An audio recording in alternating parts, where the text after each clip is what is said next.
Mateus capítulo 22.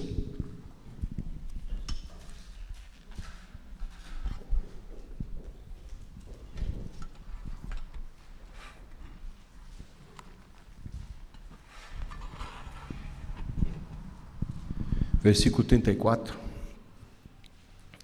ao 40, é o texto da base da nossa mensagem de hoje. E eu glorifico o nome do Senhor, porque o que cantamos é o que Deus pôs no meu coração para hoje pregar. Diz assim a palavra de Deus: E os fariseus, ouvindo que ele fizera emudecer os saduceus, reuniram-se no mesmo lugar. E um deles, doutor da lei, interrogou-o para o experimentar, dizendo: Mestre, qual é o grande mandamento da lei? E Jesus disse: Amarás o Senhor teu Deus de todo o teu coração, de toda a tua alma e de todo o teu pensamento. Este é o primeiro e grande mandamento. O segundo, semelhante a este é: amarás o teu próximo como a ti mesmo. Desses dois mandamentos dependem toda a lei e os profetas. Vocês viram que os louvores que a gente entoou, e eu nem combinei nada com o Gustavo, porque quando eu creio no poder do Espírito Santo, então eu creio que quando nós nos colocamos na presença de Deus, Deus, assim como falou comigo, falou com ele. E ele me mandou as músicas, hoje era umas 4 horas, né, mais ou menos, né, Gustavo? Umas 3:30. E hoje é uma noite de ceia, e a pergunta que eu gostaria de fazer, a pergunta que Deus fez ao meu coração é: por que eu estou aqui hoje? A pergunta que eu faço para você é: por que você está aqui hoje? E creio que do texto da palavra de Deus nós vamos ler fatos que aconteceram diante da palavra de Deus, dentro da palavra de Deus, mostrando para nós aqui. Vai nos fortalecer e vai nos edificar, porque é necessário que a gente saiba todas as vezes que estamos na presença de Deus, por que estamos fazendo isso. Por que estamos fazendo isso? E depois no final você vai entender, esse é um começo da mensagem, falando sobre o resumo de tudo que a Bíblia narrava até Jesus Cristo. Porque ele fala aqui: amarás o Senhor teu Deus de todo o teu coração, de toda a tua alma, de todo o teu pensamento, algumas versões, de todo o teu entendimento. Este é o primeiro grande mandamento. O segundo: amarás o teu próximo como a ti mesmo. E ele mesmo diz ali: desses dois mandamentos dependem toda a lei e os profetas. Ou seja, até ali, tudo depende dessas duas coisas aqui. O apóstolo Paulo aos Coríntios, na primeira carta do apóstolo Paulo aos Coríntios, ele dá uma definição do que é amar.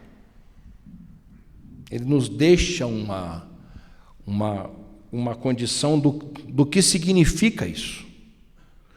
Então, se você puder abrir aí 1 Coríntios capítulo 13, versículo 1, o apóstolo Paulo é bem claro, é um texto bem conhecido de todos, mas ele declara aqui o que o amor faz, e o que o amor é. E diz assim: ainda que eu falasse a língua dos homens e dos anjos, e eu não tivesse amor, seria como um metal que soa, ou como o sino que tine. Ainda que eu tivesse o dom de profecia e conhecesse todos os mistérios e toda a ciência, e ainda que tivesse toda a fé, de maneira tal que transportasse os montes, e eu não tivesse amor, nada seria. Ainda que eu distribuísse toda a minha fortuna para sustento dos pobres, e ainda que entregasse meu corpo para ser queimado, e não tivesse amor, nada disso me aproveitaria. O amor é sofredor, o amor é benigno, o amor não é invejoso, O amor não trata com leviandade, nem se ensoberbece. O amor não se porta com indecência, não busca os seus próprios interesses, não se irrita, não suspeita mal. O amor não folga com a injustiça, mas folga com a verdade. O amor tudo sofre, tudo crê, tudo espera e tudo suporta. O amor nunca falha. Amém? Veja que Jesus está nos falando sobre isso. Veja que o apóstolo Paulo reforça isso, não somente aos Coríntios, mas em outras passagens, mas essa é uma definição bem clara do que significa amar. E quando a gente começa a ler isso bem devagarinho, a gente entende que a gente precisa crescer muito nisso. Mas disso tudo que nós falamos aqui, existe algo que nos possibilitou.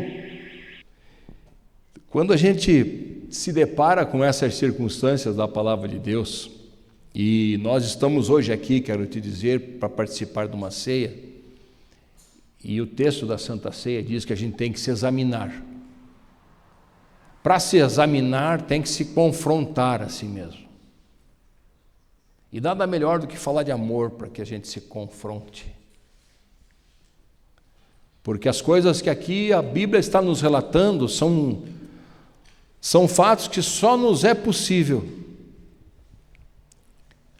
exatamente pela resposta que nós vamos ter dentro da palavra de Deus, da pergunta que eu fiz no começo aqui. Por que nós estamos aqui hoje? Por que estamos aqui nesse lugar? Quero que você volte um pouco no tempo, mais ou menos 4.000 anos para trás. E você abra a palavra de Deus em Gênesis capítulo 22.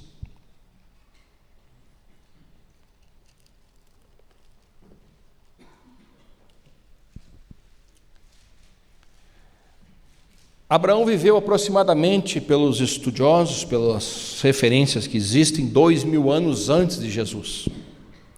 Como faz 2.000 anos, aproximadamente 2.000 anos, ou 2.020 e poucos anos que Jesus veio sobre a terra. Então esse texto que nós vamos ler aqui aconteceu há 4.000 anos atrás. E é um texto que se fala muito, que talvez você já ouviu várias e várias vezes. É um texto que é usado para uma série de circunstâncias para uma mensagem. Eu já ouvi vários e vários pregadores pregarem sobre isso num enfoque diferente. Eles todos num enfoque diferente. Tem uns que usam isso aqui para falar de prosperidade, tem uns que usam para falar de obediência, tem uns que usam para falar de fé. Inúmeras circunstâncias nós podemos achar aqui. Mas esse é um texto que nos remete a um fato que aconteceu, que é único na palavra de Deus, antes de Jesus. Até então, aqui, quando nós vamos ler aqui não existia ainda a lei, aqui ainda Moisés não tinha nascido ainda, nada do que o tabernáculo ainda não existia, o templo ainda não existia, é o princípio da palavra de Deus, né? Mas o que aconteceu nessa passagem aqui, ela é significativa para a gente compreender, para começarmos a entender o que nós estamos fazendo aqui e por que nós estamos aqui. E aqui nos narra uma passagem onde Abraão, a maioria conhece, ou todos conhecem, Abraão recebeu uma promessa de Deus que ele ia ser pai de muitas nações, de muitas pessoas, de muitas vidas, de muitas coisas. Mas para isso ele precisava ter um filho. E Deus falou para ele que ele teria um filho, embora sua esposa Sara era estéril. E Abraão e Sara tiveram um filho, tiveram Isaque. Antes, um pouco, Abraão teve um filho com a escrava, com a egípcia Agar, e teve um filho também. Mas a Bíblia não fala, nessa passagem aqui, Deus é incisivo em dizer o que nós vamos ler aqui, que o filho de Deus, que Deus deu para Abraão, era Isaque. porque era a promessa do Salvador. Então diz aqui, aconteceu, vamos narrar a Bíblia que fica melhor. Aconteceu depois dessas coisas, que Deus falou a Abraão, dizendo: Abraão, ele disse: eis-me aqui, Senhor. Eu fico imaginando, todas as vezes que você vê Deus falando com Abraão, eu creio que muitas vezes, eu creio nisso, pela intimidade que Abraão tinha com a voz de Deus e com as coisas de Deus, provavelmente ele desenvolveu uma intimidade com Deus. Mas todas as vezes que Deus chamava ele, se você for ver para trás, para frente, depois, quando ele fala, Abraão, vinha alguma coisa diferente. Vinha alguma coisa, como diz, né, forte. Deus, quando falava assim, Abraão, é porque alguma coisa ia acontecer. E Deus fala aqui com ele. E ele, como sempre, eis-me aqui, Senhor. Conhecia a voz de Deus. E Deus disse para ele: toma agora o teu filho,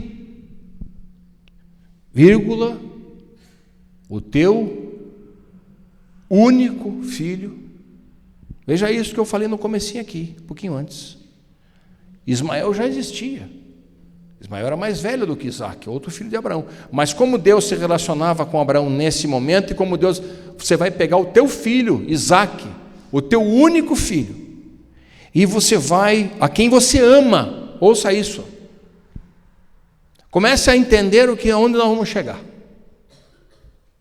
Pega teu filho, teu único filho, a quem você ama, vai à terra de Moriá e oferece-o ali em holocausto sobre uma das montanhas que eu te direi.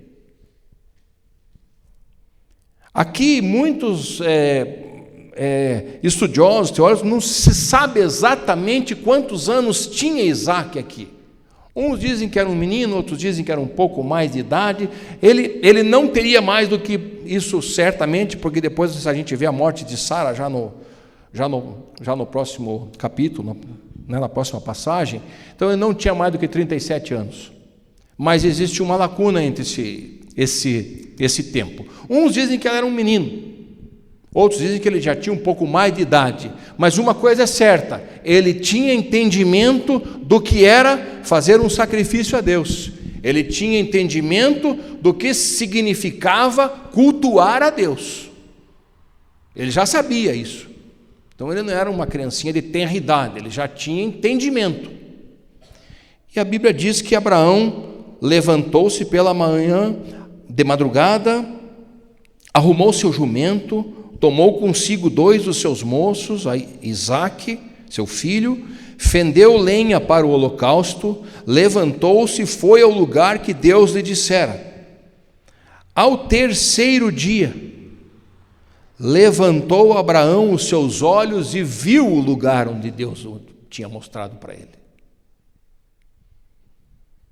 E disse Abraão aos seus empregados, aqui a Bíblia nessa minha versão fala moço, mas eram os seus empregados.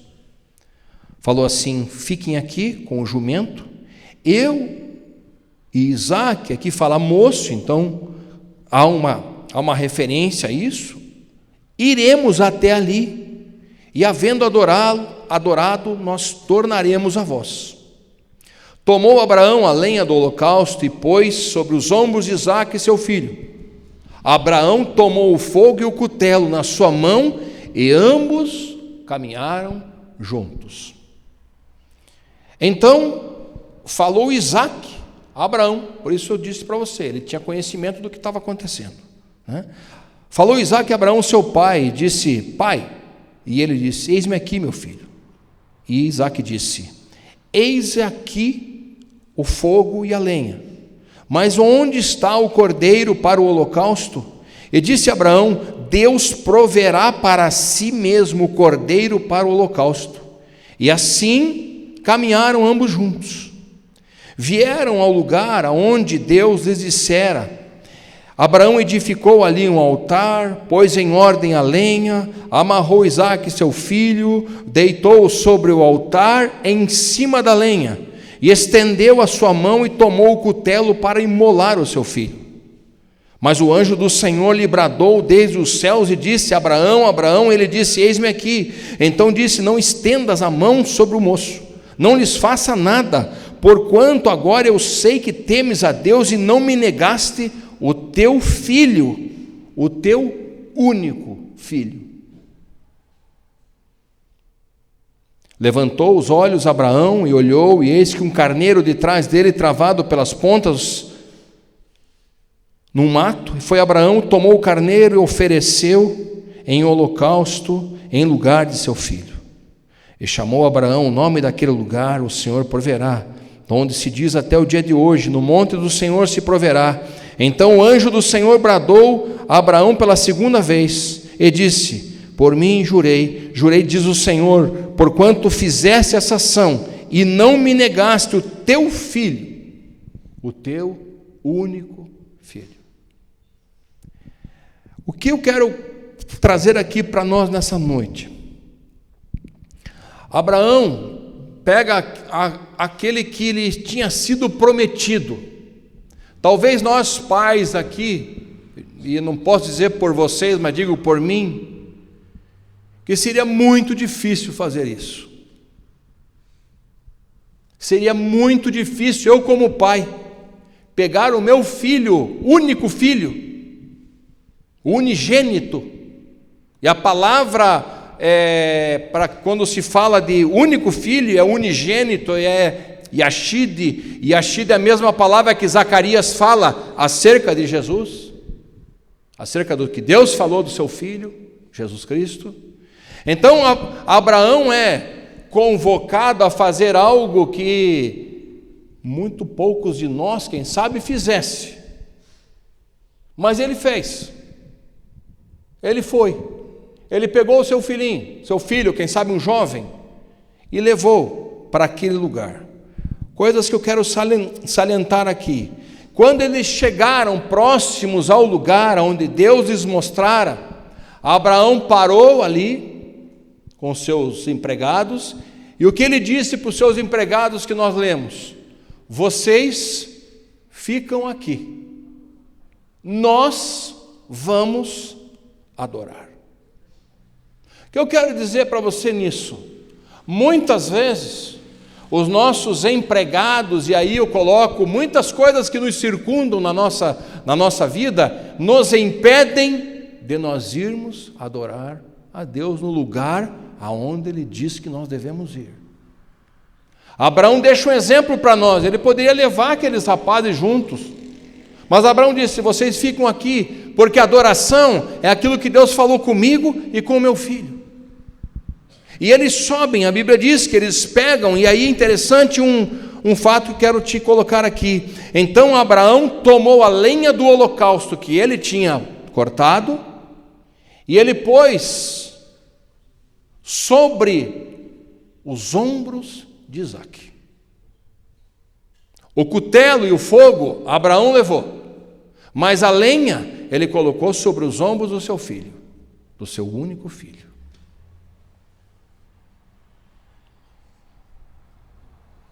E quando eles chegam, e quando eles estão caminhando para aquele lugar, Isaque, que já tinha noção, porque provavelmente não tinha sido a primeira vez que ele tinha ido ali, ou não naquele lugar, mas oferecer uma adoração a Deus, um sacrifício a Deus, Isaque toma consciência daquilo e pergunta para o pai: pai,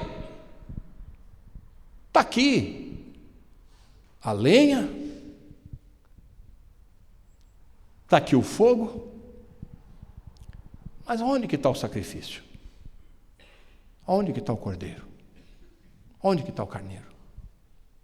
E Abraão fala para ele: Deus proverá para si mesmo, oh aleluia, o cordeiro. E você vê aqui que Isaque não contestou nada. Abraão era um homem de mais de 100 anos. Provavelmente se Isaque, numa condição ali, pensasse: puxa vida, eu acho que o pai não está muito bem, deixa eu correr daqui. Ou quem sabe argumentar mais: mas pai, mas onde é que está o sacrifício? Mas será que o que será que vai acontecer? O que será que vai acontecer aqui?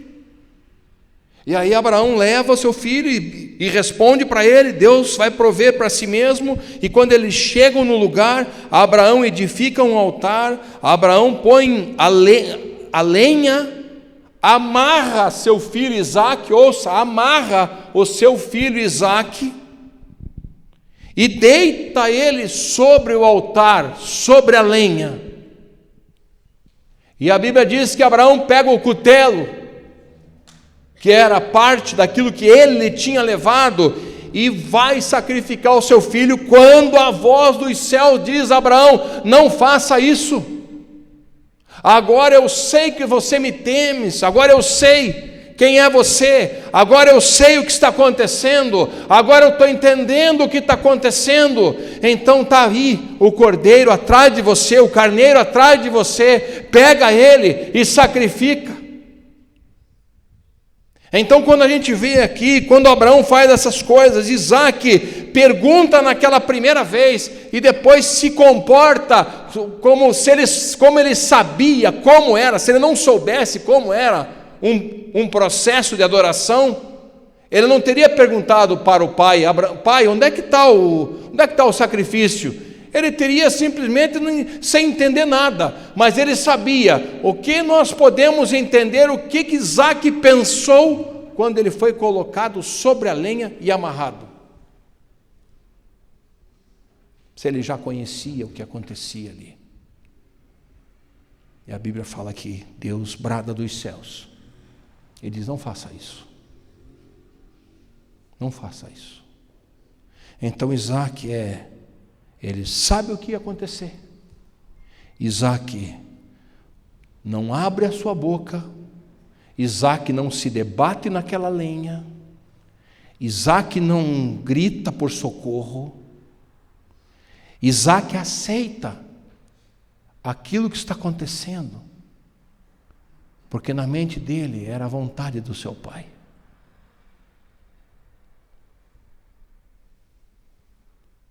Quando a gente vai, e aqui vai passar 2000 anos, nós temos a figura do pai, nós temos a figura do filho, e nós temos a figura do sacrifício. Passam-se 2000 anos dessa passagem aqui, dessa história bíblica narrada, e chega um momento em que num jardim o filho ora e pergunta: pai, o que está acontecendo? O filho ora e fala: pai, se é possível de mim, o que está acontecendo aqui? Eu estou indo para o sacrifício, eu estou indo, estou caminhando. E aí a Bíblia nos narra que em Lucas capítulo 22, lá Deus envia um anjo para confortar Jesus, o filho, o único filho, o unigênito, o Yashid de Deus, dizendo, e Jesus aceitando, que não faça-se a minha vontade, mas a tua. Eu pergunto para você, será que era vontade de Isaque ser morto por um cutelo e queimado? Então Deus está mostrando para nós a relação bíblica que existe num eixo de tempo de 2000 anos. Então o pai pega o seu filho e leva para o sacrifício. Deus Pai pega o seu único filho Jesus e está levando ele para o sacrifício. O que Abraão fez quando eles se deixaram os empregados ali, e quando vamos lá, que agora vai acontecer, Abraão pega a lenha e coloca sobre os ombros de quem? Sobre os ombros de Isaque. O Deus Todo-Poderoso pega a lenha e coloca sobre os ombros de quem? Do seu filho unigênito, do seu único filho, e o leva para onde? Para o lugar do sacrifício. Permite que vão lá, que açoitem, que batam, que rasguem, que mutilem, e o pendure no lugar do sacrifício. Mas com Abraão, na hora que era para ser imolado aquele menino, a voz dos céus bradou. A voz dos céus bradou dizendo: não faça. No dia em que Jesus estava num monte chamado Caveira, não era no Moriá, mas era no Caveira, era no Gólgota, e Jesus estava ali naquele lugar, da mesma forma, pronto para ser imolado. A palavra dele é: Pai, por que me desamparaste? Então a Bíblia diz em Isaías capítulo 53, que Deus estava se agradando daquele momento, de entregar o seu próprio filho. De entregar o seu filho, como Abraão fez, e estava prestes a fazer. Então o pai da fé, o homem que Deus chamou, o homem que Deus usou, o homem que Deus trabalhou para que a geração dele fosse a geração do Salvador, aquele Deus enxerga nele a fé, a coragem, a autoridade, o temor, e diga não. Quando é o Filho de Deus, Deus diz sim. Você vai ser morto. Deus diz: você vai ser morto. Porque Jesus no Getsemane pergunta: Pai, se é possível, passa de mim este cálice. Nós não temos uma resposta literal, mas qual que foi a resposta de Deus para ele? Você vai para a cruz. Assim como Isaac foi, sem falar uma palavra, sem se debater, Jesus foi e não abriu a sua boca. Enfrentou aquilo que estava programado para ele, aquilo que estava predito para ele, e o Deus Pai, o Deus que fez os céus e a terra, o Deus que criou o universo, o Deus que criou a minha vida e a tua vida, o Deus que fez você ser um embrião, o Deus que fez você ter ossos dentro do útero de uma mulher, o mesmo Deus estava olhando para o seu filho unigênito e dizendo: crucifica.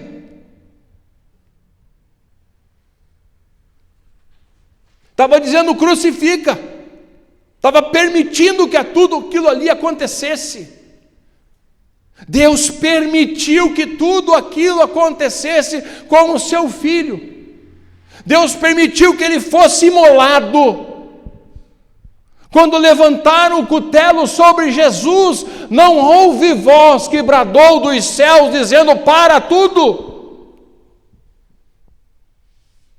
Quando levantaram o cutelo sobre Jesus, preso na cruz, não amarrado como Isaac, mas pregado, imóvel, sem poder se mexer, quando há o cutelo para ser, e a morte dele ali, na simbologia do cutelo, nas mãos dos malfeitores, não houve a voz dos céus que dizia: para tudo, acaba com isso agora, para com esse tormento, não vai acontecer, é meu único filho, é meu Yashid, aquele a quem eu amo. Mas a voz que se ouviu foi um brado dizendo: está consumado. Do próprio Cristo, do próprio Senhor. Quando a gente vê essas narrativas bíblicas, quando a gente começa a entender isso, a gente vai entender João capítulo 3, versículo 16, que todo mundo sabe, que todo mundo conhece, que todo mundo tem em casa, que todo mundo às vezes deixa a Bíblia. Deus amou. Ouça, Deus amou o mundo de tal maneira que deu o seu Filho unigênito, o seu Filho único, em favor de nós, para todo aquele que nele crê, não pereça, mas tenha a vida eterna. Por que você está aqui hoje? Por que eu estou aqui hoje? Porque Deus te amou, porque Deus me amou, porque Deus, na hora que precisava, e na hora do brado de Jesus, Deus concordou e possibilitou, tem que morrer. Vocês já viram aqueles filmes de Roma, onde era lá o dedo para cima, o dedo para baixo? Aconteceu isso com Jesus, e a voz dos céus veio que era para acontecer aquilo. Por que Deus fez isso? Porque Deus entregou seu único filho, aquele a quem Ele tanto amava, por mim e por você. E a pergunta então, a primeira resposta para nós hoje é essa: por que eu estou aqui? Por um único motivo. Por que você está aqui? Por um único motivo: porque Deus te amou, porque Jesus te amou, porque Jesus te consolidou na cruz, porque Jesus enfrentou o cutelo, o fogo e o sacrifício por mim e por você.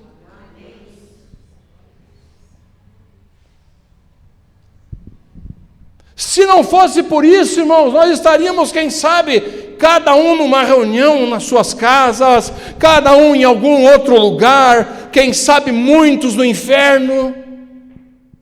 Mas Deus olhou para mim e para você com amor. Deus olhou para mim e para você abrindo mão daquilo que Ele tinha de melhor, daquilo que Ele tinha de único, daquilo que Ele tinha de unigênito, para que eu e você estivéssemos hoje aqui participando de uma ceia.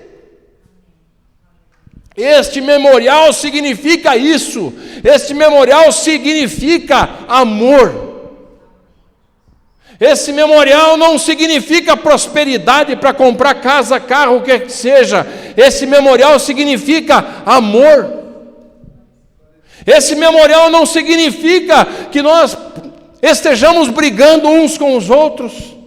Esse memorial não significa que nós estejamos invejando uns aos outros. Esse memorial não significa que nós olhamos para os nossos irmãos com cara feia. Esse memorial significa amor. Por isso Jesus disse àqueles homens: vocês têm que amar acima de todas as coisas a tua alma, de toda a tua alma, de todo o teu entendimento, a Deus em primeiro lugar. Vocês têm que amar ao seu próximo como a vocês mesmos. O amor, Paulo definiu: o amor tudo sofre, o amor tudo crê, o amor tudo espera, o amor não falha, o amor sempre vence. Quando a gente participa da ceia, a gente precisa entender isso, porque quem sabe a gente faça algo de mal para o nosso irmão, quem sabe a gente use de palavras rudes com uma pessoa que a gente nem conhece. A gente não exercita o amor de Deus. E nós só estamos aqui por causa do amor. Só que a gente pensa assim: Deus fez a parte dele porque Ele quis. Mas Deus amou cada um de nós, para que a gente pudesse distribuir pelo mundo esta mensagem de amor, essa mensagem de comunhão, essa mensagem de união e de unidade entre aqueles que servem a Cristo, entre aqueles que foram salvos pelo amor que Deus teve por nós. Quando na prisão de Jesus, Pedro corta a orelha de Malco, e Jesus fala para ele: por que você fez isso? Você não imagina que se eu orasse a Deus agora, Ele mandaria 12 legiões de anjos e acabaria com tudo isso daqui? Jesus estava dizendo para nós assim: se eu quisesse, isso tudo não ia acontecer. Mas eu vou fazer a vontade do meu Pai. O exemplo disso está lá atrás. Isaac foi fazer a vontade de Abraão. Abraão não falou para ele: Deus mandou eu ir lá fazer isso. Abraão só falou para ele: Deus proverá. E quando a gente chega diante do corpo e do sangue de Jesus, quando a gente olha para isso, E eu entendo que esse é o exame que a gente tem que fazer. Como eu estou retribuindo o amor que Deus mostrou por mim? Como eu estou fazendo isso? Como é que eu estou vendo isso? Eu tenho suportado? Eu tenho me mantido firme? Eu tenho buscado em Deus isso? Eu tenho atitudes de amor na minha vida? Esse é o exame da palavra, irmãos. Esse é o exame para pôr a mão na ceia. Este é o exame que a gente tem que ter. Abraão deixou seus 2 empregados de fora lá, porque eu entendo que significa que muitas vezes a gente tem deixado com que coisas que não importam se misturem com o nosso momento de adoração. Não nos permitam estar na presença de Deus, que é o mais importante. Hoje eu digo para vocês, hoje a gente não veio aqui para pedir alguma coisa. Hoje nós viemos aqui para agradecer. Porque se não fosse o amor de Deus derramado em Cristo, não adiantaria nada o que nós vamos fazer agora. Mas Deus olhou para mim, olhou para você com misericórdia e te deu aquilo que você não merecia, me deu aquilo que eu não merecia, que é o unigênito dele. E muitas vezes a gente faz comparações, né? A gente faz comparações, poxa vida, por que assim? Porque tem tanta gente ruim, ou tem tanta gente boa, a gente gosta de ser juiz, né? A gente gosta de ser juiz. Amar a gente não gosta muito, mas ser juiz a gente gosta bastante. Então imagine Jesus olhando para Deus, ele sem cometer nenhum pecado, ele sem cometer nenhuma espécie de pecado e de maldade. Ele olha para o Pai, ei Pai, se é possível, passa isso. Mas não importa o que eu quero, importa o que o Senhor quer. Então é a tua vontade que tem que prevalecer. E a vontade de Deus para Jesus foi essa: que ele morresse, que ele se entregasse. Então o amor de Deus superou tudo.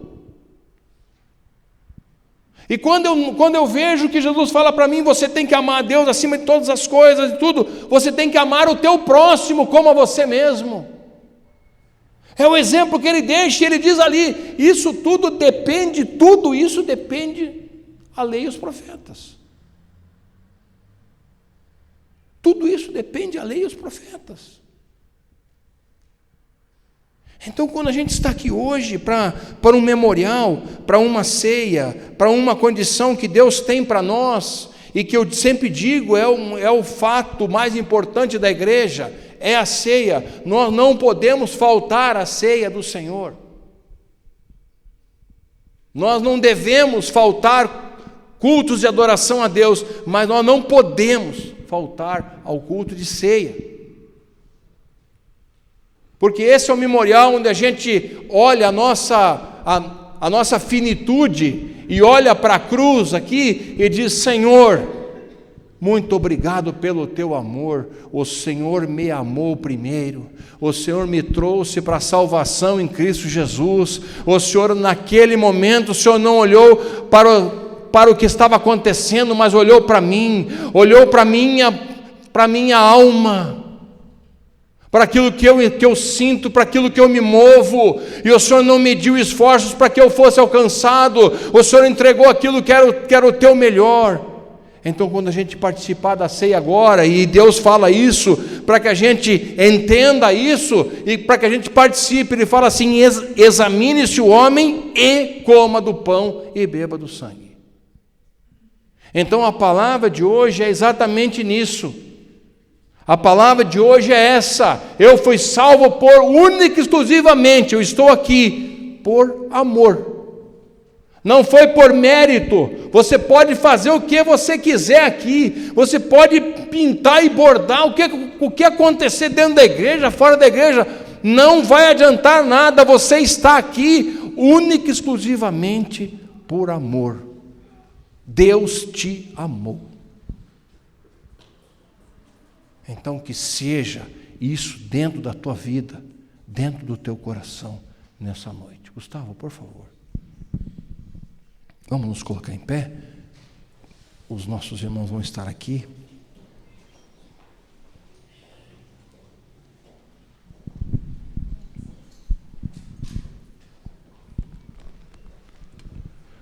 A pastora Shirley leu um pouco do começo do que Jesus falou aos seus discípulos em Lucas.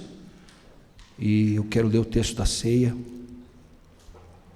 completo, que diz assim: porque eu recebi do Senhor o que também vos entreguei, ou vos ensinei, que o Senhor Jesus, na noite em que foi traído, tomou o pão, tendo dado graças, o partiu e disse: tomai e comei, isto é o meu corpo que é partido por vós, fazei isto em memória de mim. Semelhantemente também, depois de cear, tomou o cálice, dizendo: este cálice é a nova aliança no meu sangue. Fazei isso todas as vezes que beberdes em memória de mim, porque todas as vezes que comerdes este pão e beberdes este cálice, anunciais a morte do Senhor até que venha. Portanto, qualquer que comer este pão ou beber o cálice do Senhor indignamente será culpado do corpo e do sangue do Senhor. Examine-se, pois, o homem a si mesmo, e assim coma deste pão e beba deste cálice. Porque o que come e bebe indignamente, come e bebe para a sua própria condenação, não discernindo o corpo do Senhor. Por causa disso há entre vós muitos fracos e doentes, e muitos que dormem. Porque se nós nos julgássemos a nós mesmos, ouça isso, porque se nós nos julgássemos a nós mesmos, não seríamos julgados.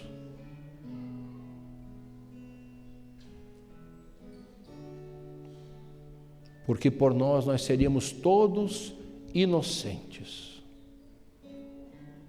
Fazemos tudo certinho.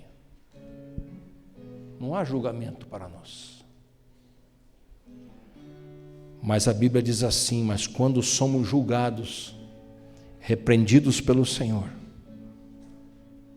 somos repreendidos pelo Senhor, para não sermos condenados com o mundo. Então esse é o momento uma mistura de reflexão, de alegria, de manifestação de Deus nas nossas vidas. É tudo que faz parte do nosso viver. Mas o que a gente precisa saber é que a gente tem que amar os outros como a gente ama a gente mesmo. E como a gente ama a gente mesmo, fácil, né? Mas quando fala para o outro, quando é para perdoar, quando é para dar uma palavra branda, uma palavra de amor, uma palavra para que se acalme, para que as circunstâncias se acalmem,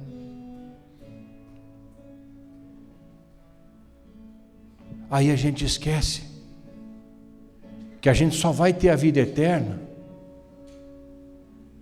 porque Deus nos amou, porque Cristo nos amou. Este amor de Deus é incomparável, nos constrange, a Bíblia diz, quando a gente pensa mesmo nesse amor. Mas hoje nós estamos reunidos aqui porque Deus quer que nós participemos do corpo e do sangue de Jesus, para que o sacrifício do Filho não seja em vão.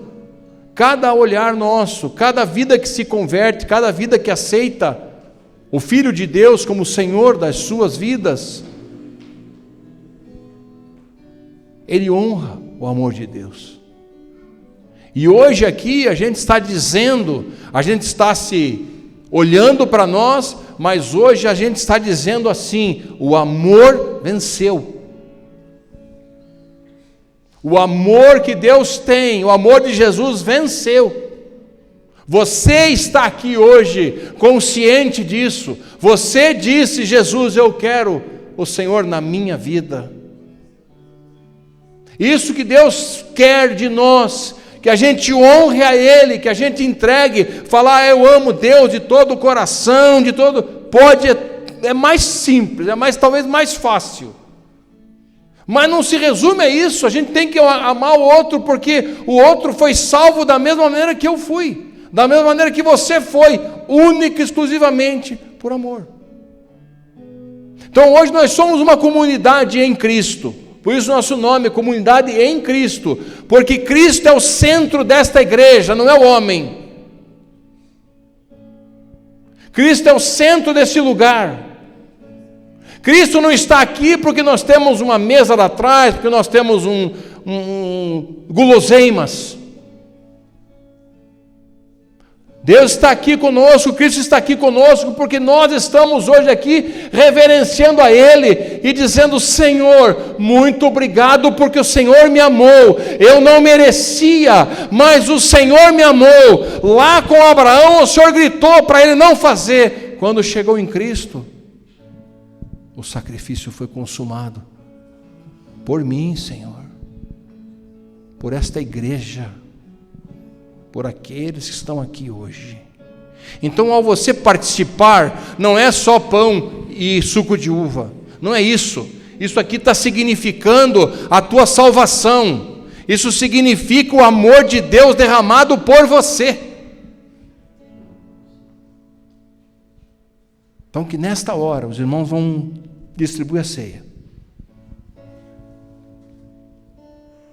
Busque de Deus isso, seja agradecido ao Senhor.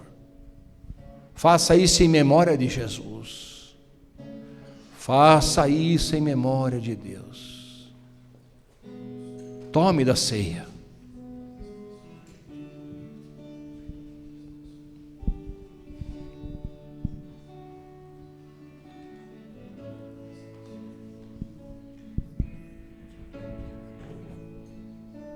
Esse é um momento único da igreja.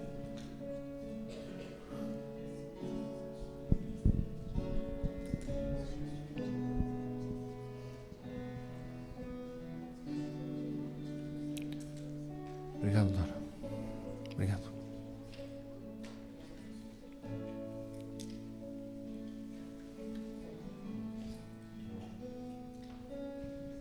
Participe da ceia.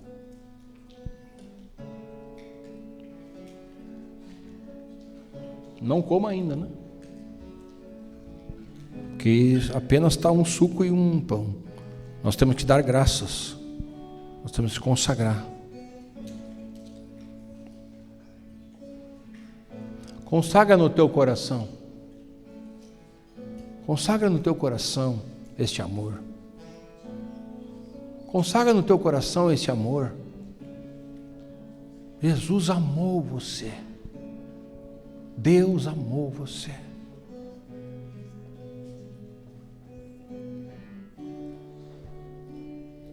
Senhor, nós estamos reunidos aqui nesta noite. Existe um memorial neste lugar que é o teu corpo simbolizado por essa partícula de pão e que é o teu sangue simbolizado por este cálice de suco de uva.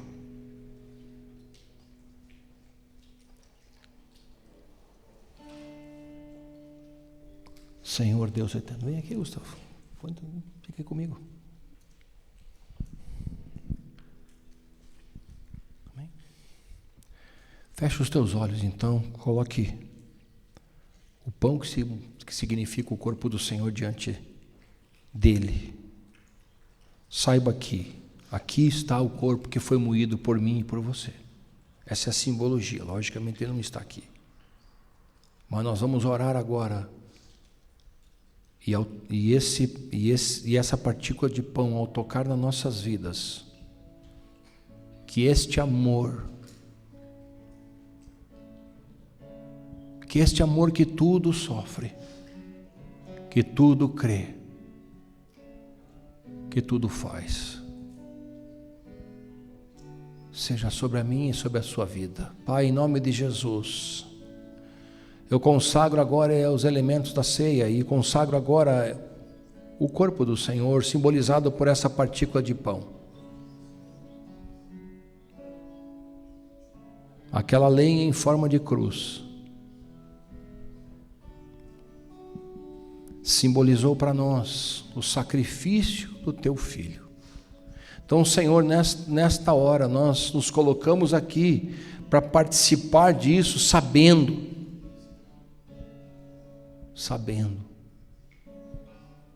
quem Tu és.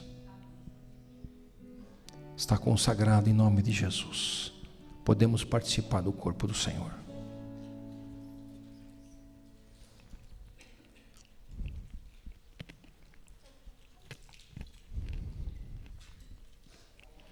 Semelhantemente, depois de cear, Jesus tomou o cálice e disse: este cálice é a nova aliança no meu sangue.